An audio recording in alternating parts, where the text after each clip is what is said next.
नमस्कार, मैं रवीश कुमार। लोकतंत्र की हत्या वो हत्या है जो अपनी अपनी राजनीति के हिसाब से होती है। यह एक सच्चाई है कि लोकतंत्र की हत्या होती है, कई प्रकार से होती है। आज हम जिस हत्या की चर्चा करने जा रहे हैं वो राज्यपाल द्वारा की जा चुकी, की जा रही और आगे भी की जाने वाली लोकतंत्र की हत्या है। राज्यपाल लोकतंत्र की हत्या भी करता है, लोकतंत्र को हत्या से बचाता भी है। राज्यपाल का लोकतंत्र की हत्या और उसके आरोपों से गहरा संबंध होता है, बल्कि वह हत्या के आरोपों से शर्मसार नहीं होता है। वह जानता है कि राज्यपाल है तभी तो लोकतंत्र की हत्या है, या लोकतंत्र की हत्या है इसीलिए तो राज्यपाल है। 20 साल बाद समझे जाने वाली मेरी बातें आपको बेकार लग सकती हैं, लेकिन यही बातें 20 साल पहले भी कही जा चुकी हैं। यानी इस बात की गारंटी है कि 20 साल बाद भी यही कहा जाता रहेगा। आप कहेंगे कि लोकतंत्र की हत्या के लिए कोई राज्यपाल क्यों बनता होगा? आपका यह प्रश्न मुझे लंबे जवाब के लिए प्रेरित कर रहा है। विशाल भवनों और उनके आलीशान सैरगाहों का अपना आनंद होता है। 6 साल की स्थिरता की गारंटी है। किसी चुनी हुई सरकार की अस्थिरता की गारंटी के लिए एक चुनी हुई सरकार गिर सकती है, मगर गलत फैसला लेकर एक चुना हुआ राज्यपाल नहीं गिर सकता, कोई हटा नहीं सकता। जरूरी नहीं कि राज्यपाल बनने के बाद ही वह लोकतंत्र की हत्या करे। ऐसे लोग भी राज्यपाल बनते हैं जो बनने से पहले अपने पदों पर रहते हुए लोकतंत्र की हत्या कर चुके होते हैं, इंसाफ की हत्या कर चुके होते हैं। जब वे पहले हत्या कर सकते हैं तो राज्यपाल बनने के बाद लोकतंत्र की हत्या क्यों नहीं करेंगे? ऐसा नहीं मानने की गलती आप कर सकते हैं।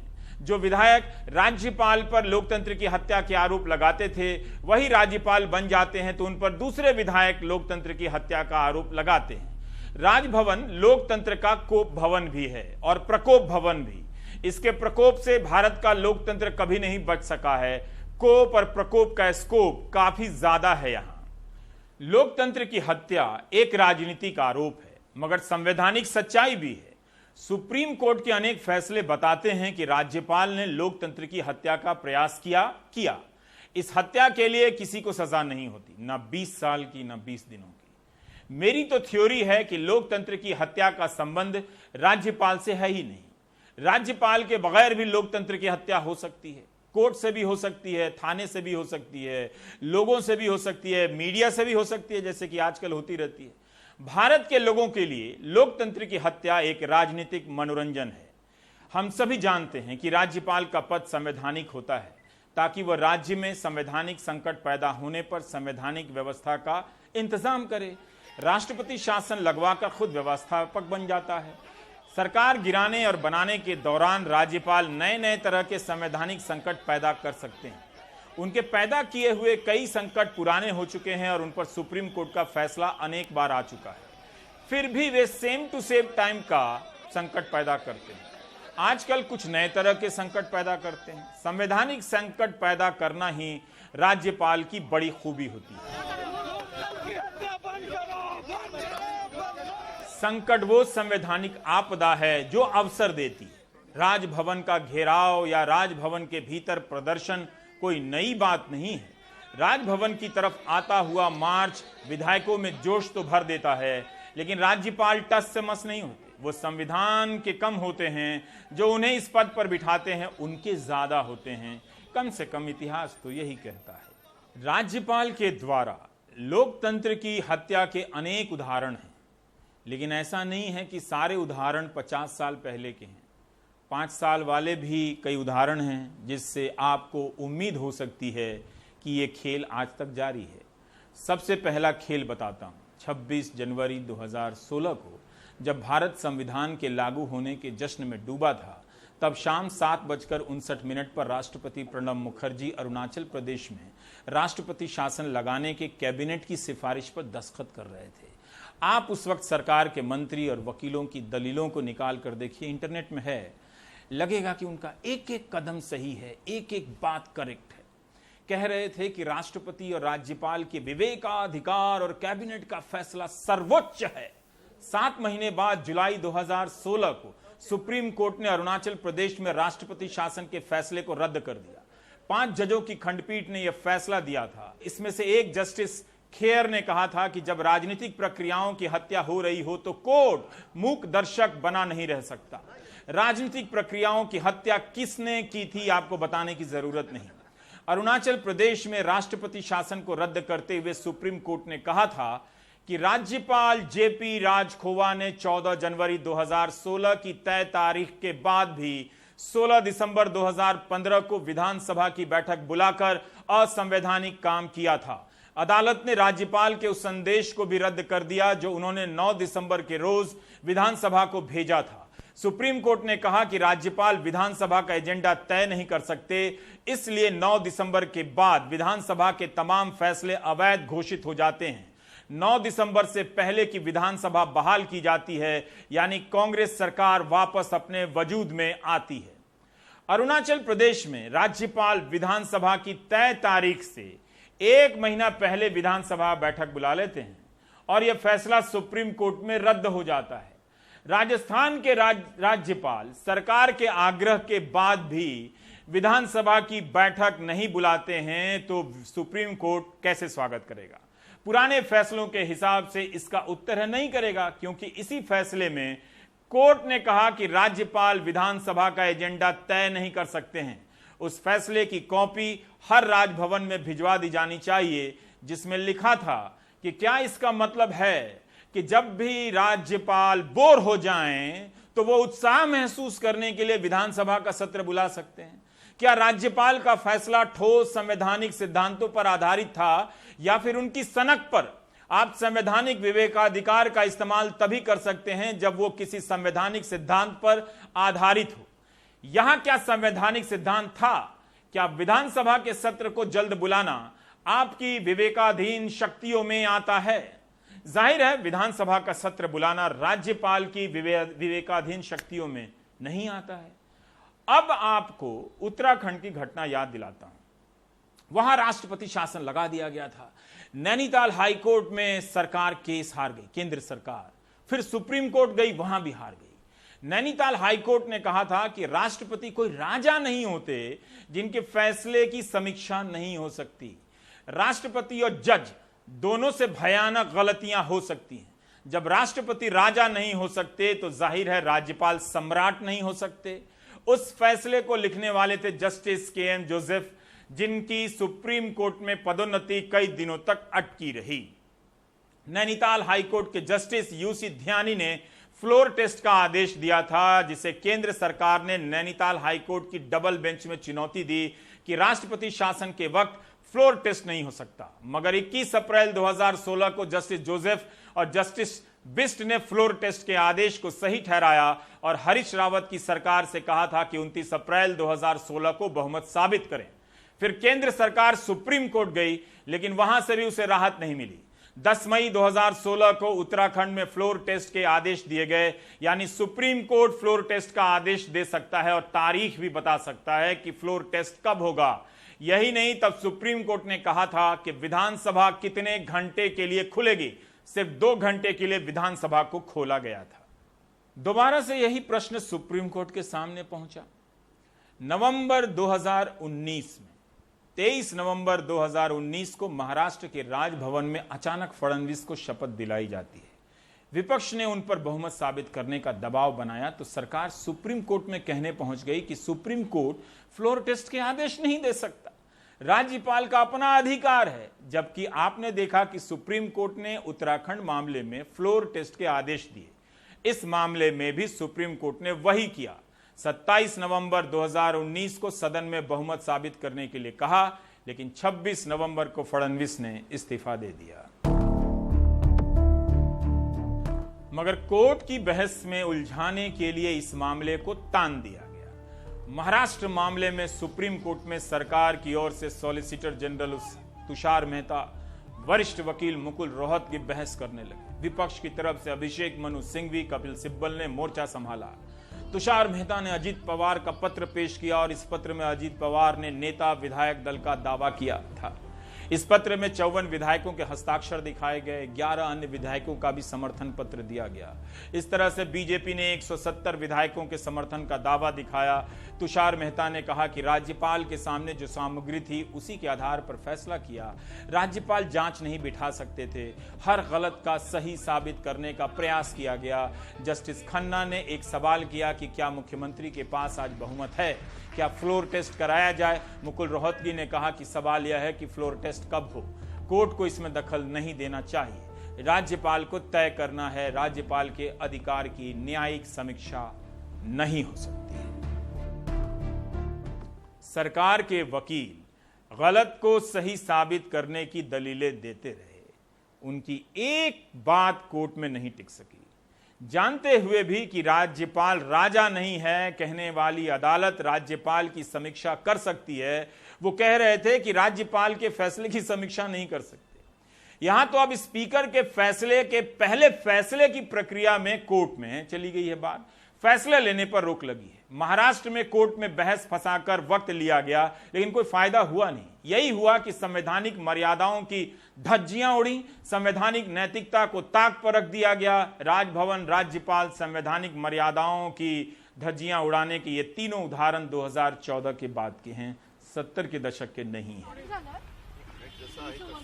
इस बहस के केंद्र में थे अजीत पवार, जिन्हें उप मुख्यमंत्री बनाया गया, जिन पर बीजेपी 25,000 करोड़ के सिंचाई घोटाले का आरोप लगाया करती थी। उन्हें उप मुख्यमंत्री बनाया गया। सुबह 5 बजे राष्ट्रपति शासन हटाकर प्रधानमंत्री मोदी और गृहमंत्री अमित शाह ने ट्वीट कर अजीत दादा पवार को बधाई दी थी।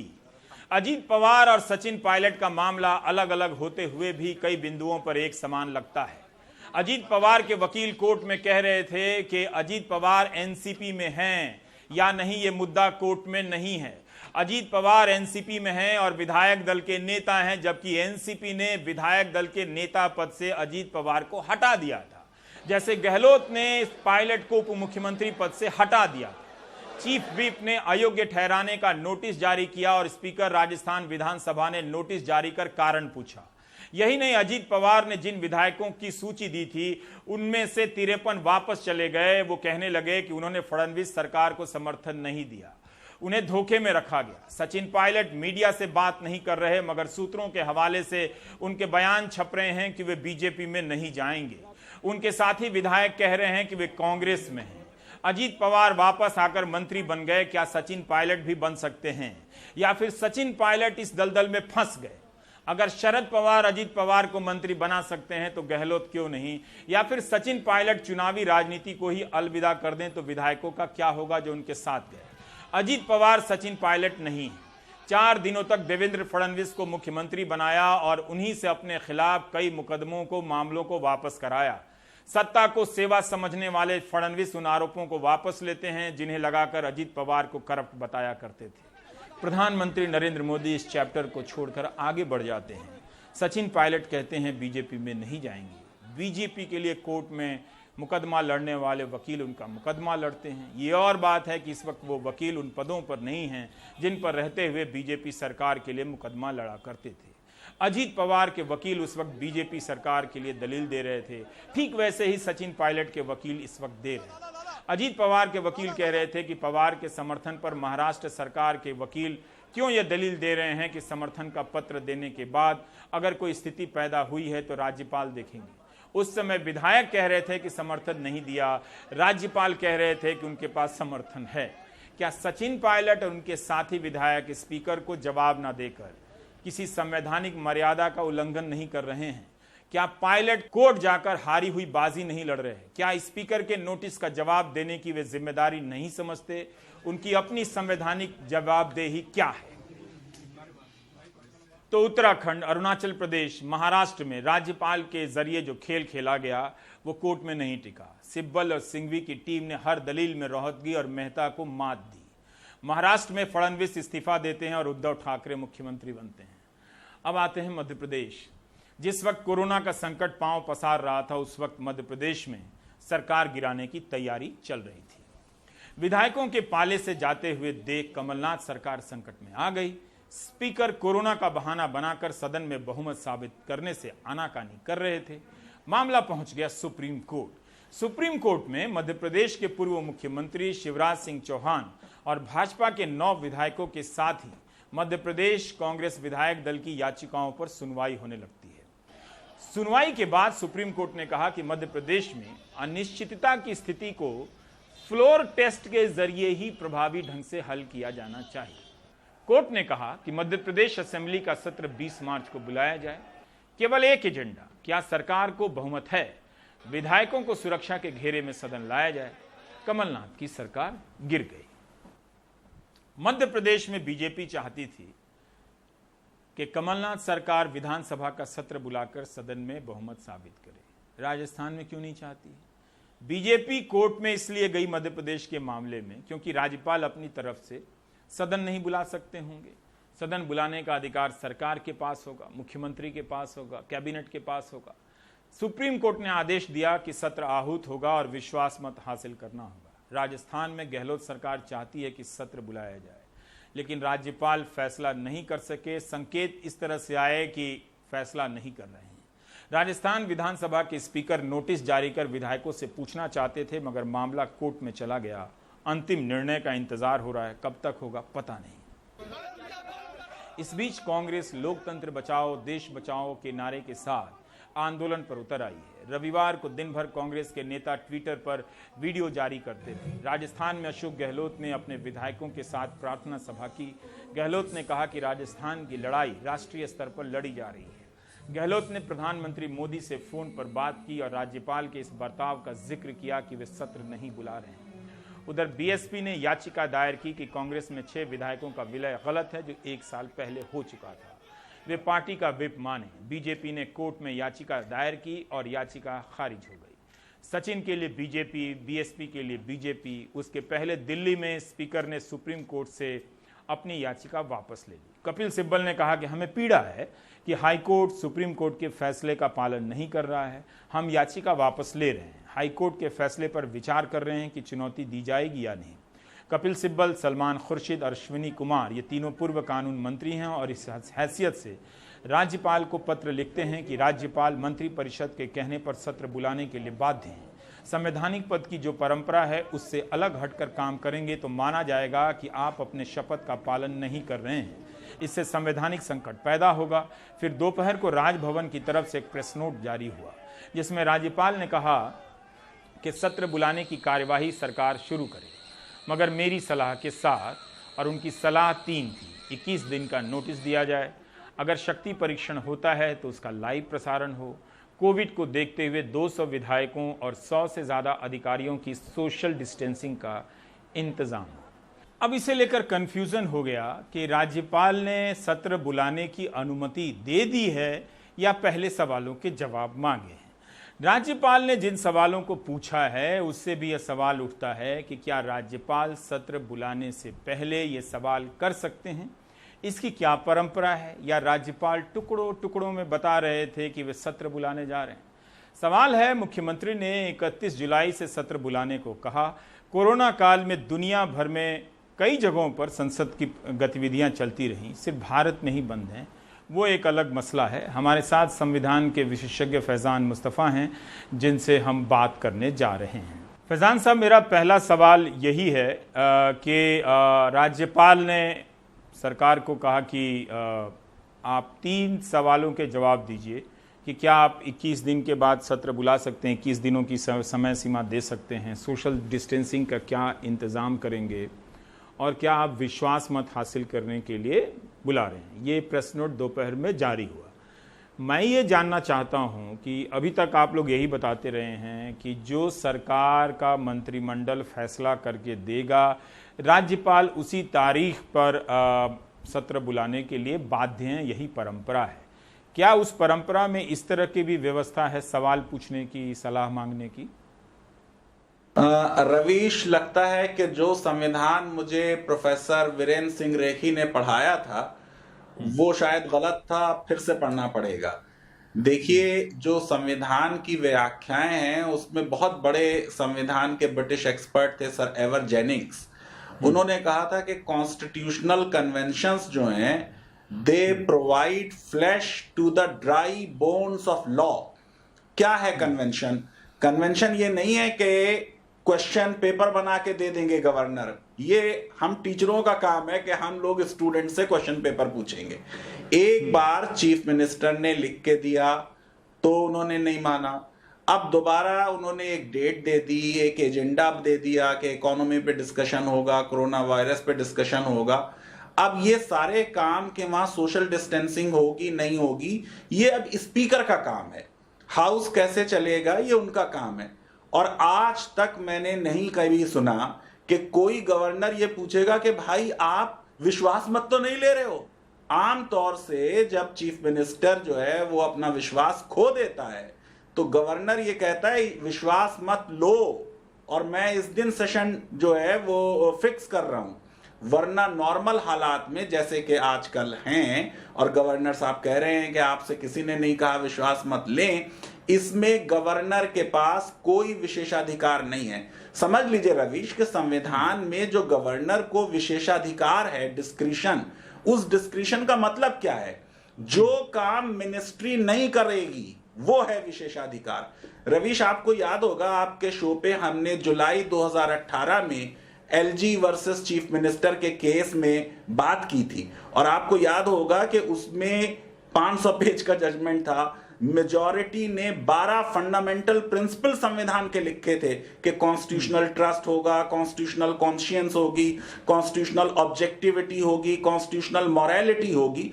कॉन्स्टिट्यूशन रेनेसा की भी बात हुई थी। शायद आजकल नया रेनेसा हो रहा है जिसमें हमारे गवर्नर्स अंग्रेजों के जमाने के गवर्नर्स की तरह जा रहे हैं। आपको मालूम है 1937 में जब कांग्रेस 7 स्टेट्स में जीत गई थी, वो लोग सरकार नहीं बना रहे थे, कह रहे थे ये जो गवर्नर की स्पेशल पावर्स हैं, विशेषाधिकार, 1935 गवर्नमेंट ऑफ इंडिया एक्ट के तहत इनका इस्तेमाल नहीं करेगा। और जब ये वादा हो गया कि हाँ नहीं करेंगे, तब वो सरकारें बनी। ये बड़े अफसोस की बात है कि जब हमने संविधान बनाया तो जिस चीज की हमने इतनी मुखालफत की थी वही संविधान में हम रख दी। मैं समझ रहा हूं कि ये प्रश्न पत्र जो गवर्नर साहब ने भेजा है ये संवैधानिक मर्यादाओं और संवैधानिक परंपराओं और संविधान की जो टेक्स्ट है इन सब के विरुद्ध है।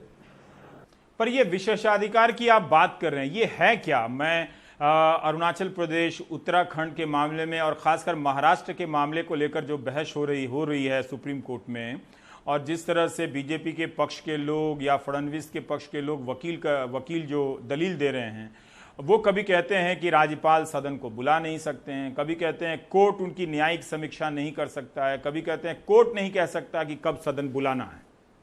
देखिए, बेहतर यह है कि कोर्ट ना कहे कि सदन कब बुलाया जाए। ये सारा मामला जो बिहार में शुरू हुआ जब वो नीतीश कुमार वाली गवर्नमेंट का झगड़ा चला था और बूटा सिंह जो थे वो गवर्नर थे कि साहब वो जब नो कॉन्फिडेंस मोशन भी हो रहा है कि साहब इतने समय होगा और लोग ऐसे बैठेंगे और वीडियोग्राफी होगी, ये सब जुडिशियल एक्टिविज्म है, ये अच्छी चीजें नहीं है। बात बिल्कुल साफ है कि अगर चीफ मिनिस्टर विश्वास मत नहीं खोया है, उसकी मेजॉरिटी समाप्त नहीं हुई है, उसके पास मेजॉरिटी है, वो जो समय दे देगा गवर्नर को उस समय में हाउस को बुलाना पड़ेगा। हाउस का एजेंडा क्या होगा इसमें गवर्नर का कोई विशेषाधिकार नहीं है।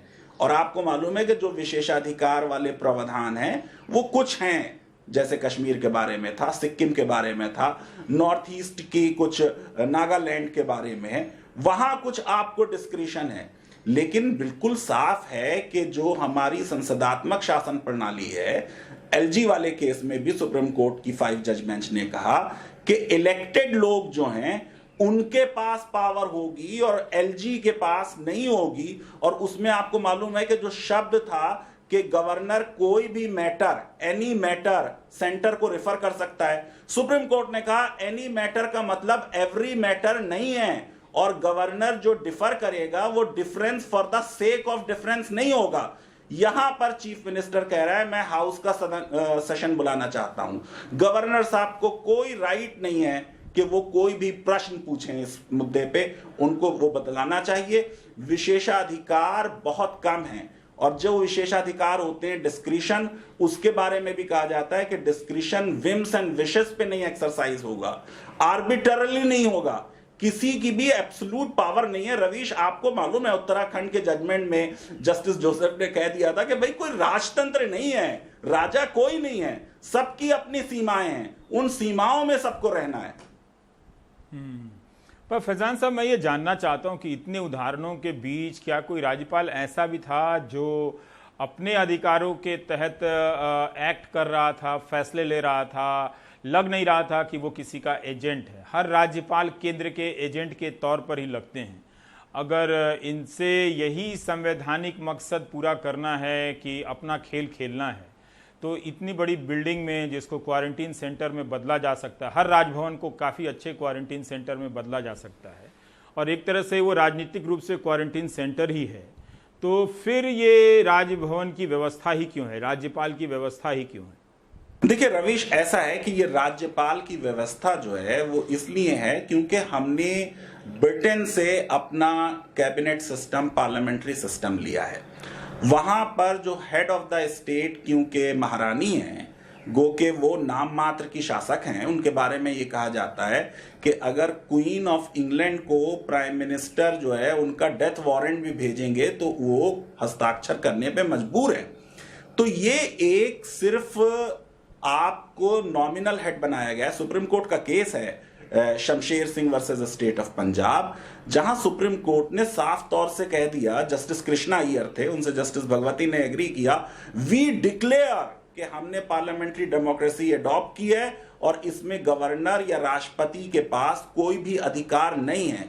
इनको कहा जाता है कि राष्ट्रपति जो है या governor, they may rain but they can not rule, ये बात मानी जाती है उसके सिलसिले में। अब मैं जरा सा आपको बता दूं कि मतलब इसका हिंदी में यही मतलब हुआ कि आप प्रतीकात्मक रूप से शासक बने रहे पर शासन नहीं चला सकते। शासन नहीं चला सकते। लेकिन रवीश, आपने जो प्रश्न पूछा है वो बहुत बड़ा प्रश्न है। इसका आज तक उत्तर किसी टीवी चैनल पे डिबेट में नहीं आया कि ऐसा क्यों है कि हमारे जो गवर्नर्स हैं वो केंद्र के एजेंट की तरह काम करते हैं, वो अपने आप को केंद्र का एम्प्लॉय समझते हैं। मैं इस पे आपको बताना चाह रहा हूं कि एक तो इसका रीजन समझ लीजिए। रीजन ये है कि संविधान में ये आ गया कि governor shall hold office during the pleasure of the president.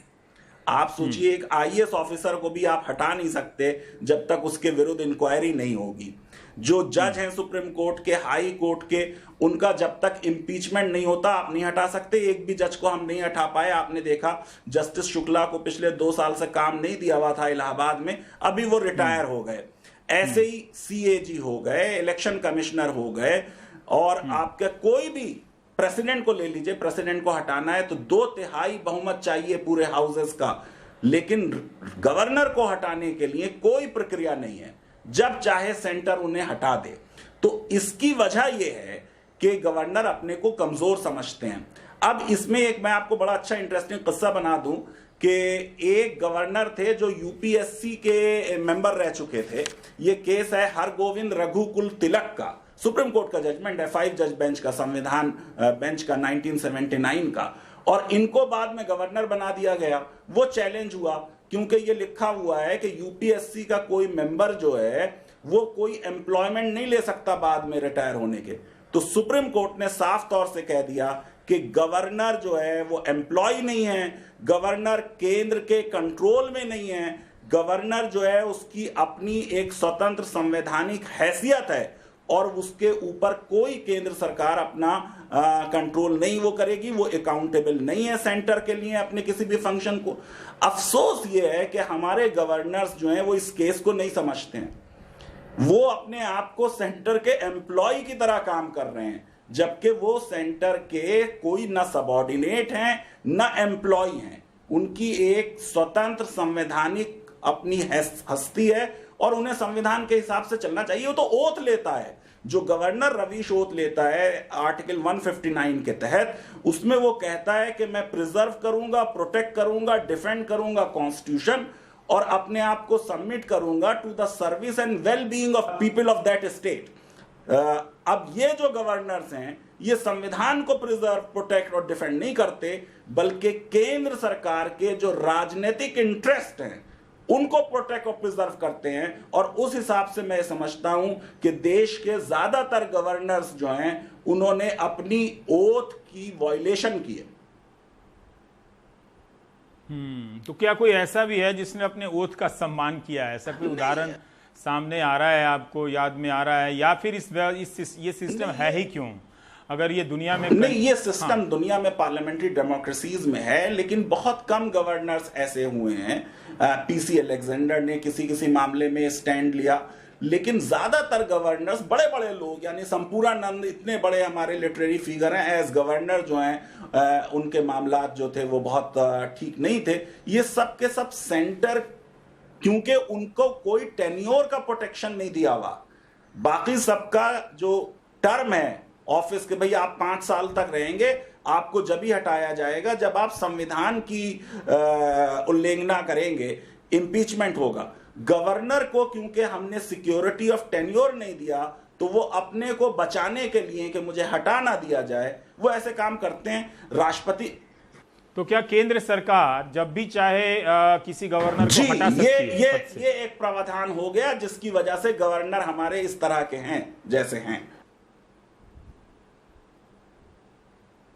तब तो ये फिर इनसे किसी भी परिस्थिति में किसी भी पार्टी की सरकार में स्वायत्ता की, संविधान के प्रति वफादारी की कोई उम्मीद ही नहीं की जा सकती है। ये राजनीतिक वफादारी के हिसाब से संविधान की व्याख्या करेंगे। ये मसला है। देखिए, संविधान सभा में रवीश इस पे बड़ी बहस हुई कि गवर्नर को कैसा होना चाहिए, उसका अपॉइंटमेंट कैसे होगा।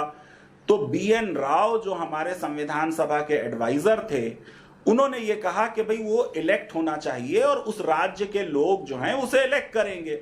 सरदार पटेल चेयरमैन थे प्रोविंशियल कमेटी के। आपको मालूम है कि पहले राज्यों के अलग संविधान बन रहे थे और केंद्र का अलग। जैसे अमेरिका में आपको मालूम है कि हर राज्य का अलग संविधान है, तो उसमें भी ये बात तय हो गई कि पार्लियामेंट्री डेमोक्रेसी रहेगी और राज्य की जनता चुनेगी। फिर 17 जुलाई 1947 को ये एडॉप्ट हो गया मुद्दा कि 4 साल टर्म होगा और लोग डायरेक्टली इलेक्ट करेंगे और इंपीचमेंट से ही हटाया जाएगा मिसबिहेवियर पर। लेकिन 21 फरवरी 1948 को यह हुआ कि नहीं भाई, ये भी सोच ले कि क्या राष्ट्रपति जो है वो एक पैनल उसे दे दिया जाए 4 लोगों का, जिनको राज्य की विधानसभा चुन ले और राष्ट्रपति जो है उसमें से किसी एक को चुन ले।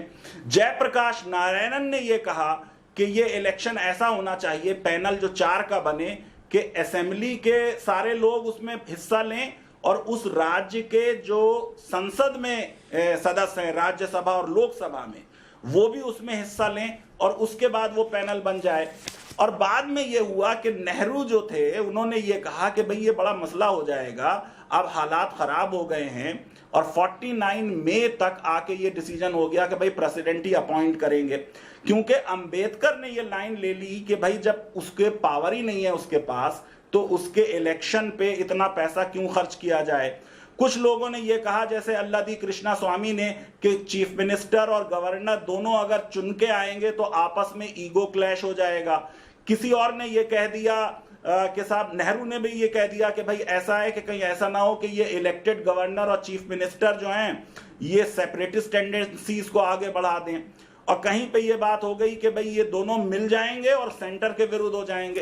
तो अल्टीमेटली ये हुआ कि सिर्फ एक कन्वेंशन रह गया कि जब भी गवर्नर का अपॉइंटमेंट होगा, जो मुख्यमंत्री होगा उससे कंसल्ट किया जाएगा। नेहरू ने अपने 17 साल में कोई गवर्नर अपॉइंट नहीं किया जिसको मुख्यमंत्री ने अपोज किया।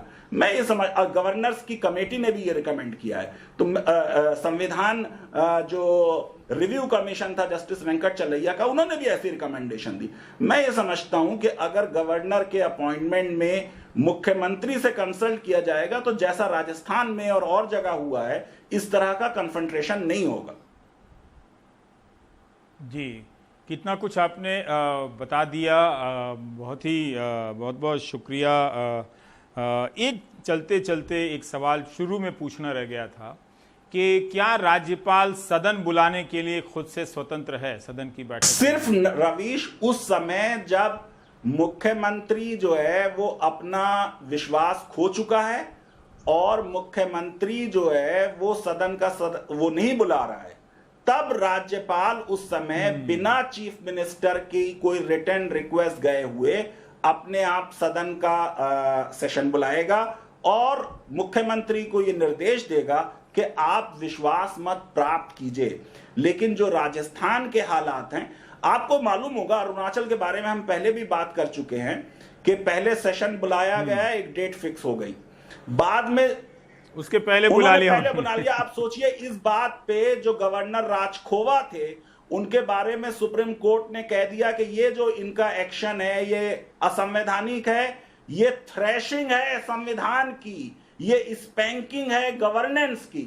इतने सख्त जुमले वहां जस्टिस लोकुर ने भी इस्तेमाल किए उस जजमेंट में, और जस्टिस केहर ने भी, जो भारत के मुख्य न्यायाधीश बने बाद में। और आप ये देखिए कि कोई जजमेंट ऐसा नहीं है जिसमें आज तक कभी ये कहा गया हो कि गवर्नर जो है वो सेशन बुलाने के लिए नॉर्मल हालात में फ्री है। ये बिल्कुल पूरी बात साफ है कि ये टाइम जो है दिया जा रहा है ज्यादा से ज्यादा कि सचिन पायलट जो हैं उनका नंबर ये जो 18, 19, 22 है ये 30, 35 तक पहुंच जाए। और जैसे ही वो नंबर पहुंचेगा गवर्नर साहब सेशन भी बुलाएंगे, कोरोना भी भूल जाएंगे जैसा एमपी में हो चुका है, आपको मालूम है, और वहां पे ये विश्वास मत में गहलोत साहब की सरकार गिर जाएगी।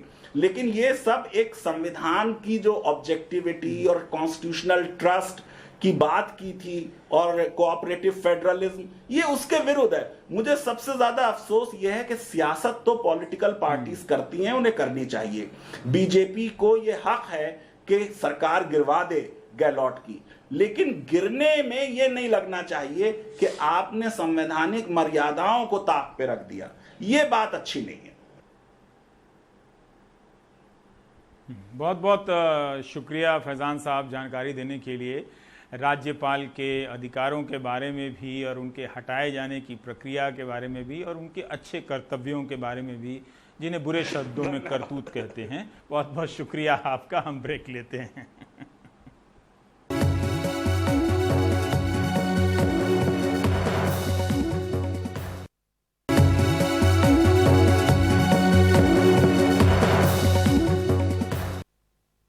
और अब अजय सिंह इस बात की पड़ताल कर रहे हैं कि बनारस में कोरोना के इलाज की क्या स्थिति है। पूर्वांचल जो उत्तर प्रदेश का पूर्वी इलाका है, उन जिलों से भी कोरोना के मामले तेजी से बढ़ने लगे हैं और उन सब की निर्भरता बनारस में स्थित बीएचयू सहित अस्पतालों में है।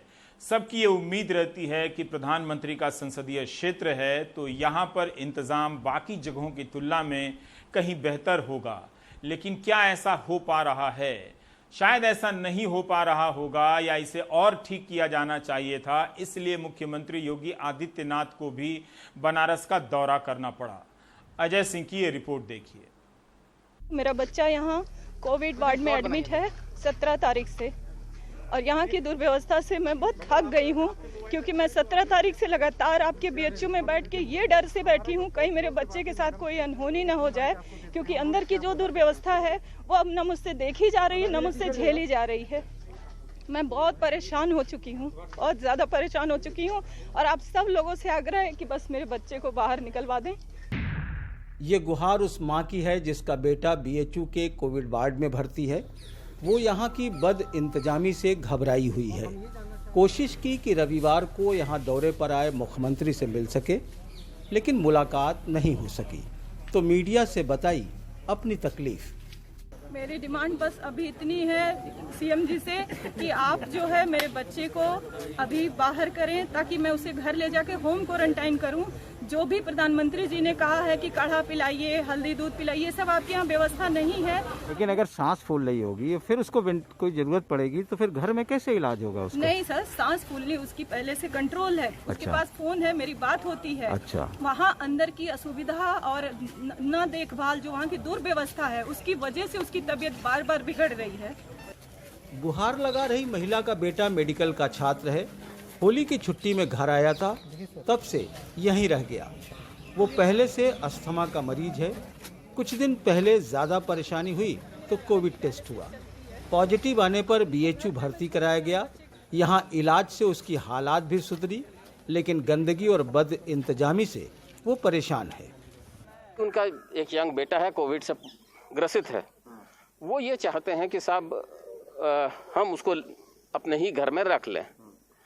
अब क्योंकि वो कोविड से हैं, यहाँ आ गए हैं अस्पताल में, तो यहाँ हम सरकार के जो नियम कायदे हैं उसके तहत चलते हुए उनकी जांच करा करके और उनको डिस्चार्ज कर देंगे। हम उसको पूरी सुविधाएं दे रहे हैं, क्योंकि वो किसी दूसरी जगह थे और बहुत ज़्यादा तकलीफ में थे, इसीलिए उनको यहाँ भेजा गया। और अब काफ़ी बेहतर स्थिति में है, ताकि वो ये सोचने में आ गए हैं कि अब हम उनको यहाँ से ले जाएं तो अच्छा रहेगा। बनारस में अब तक कोविड के 2125 मामले आ चुके हैं। 855 मरीज ठीक हो चुके हैं। बावजूद इसके बदइंतजामी की तस्वीर पहले भी आई और अब भी। शायद इसी बदइंतजामी की खबर ने मुख्यमंत्री को मजबूर किया कि वो यहाँ आए और हालात का जायजा लें। बीएचयू के सर सुंदरलाल अस्पताल को पूर्वांचल का एम्स कहा जाता है। इस पर लोगों का बहुत भरोसा है। ऐसे में जरूरत है इस भरोसे को कायम करने के लिए ठोस नतीजों की, न कि सिर्फ आश्वासन की।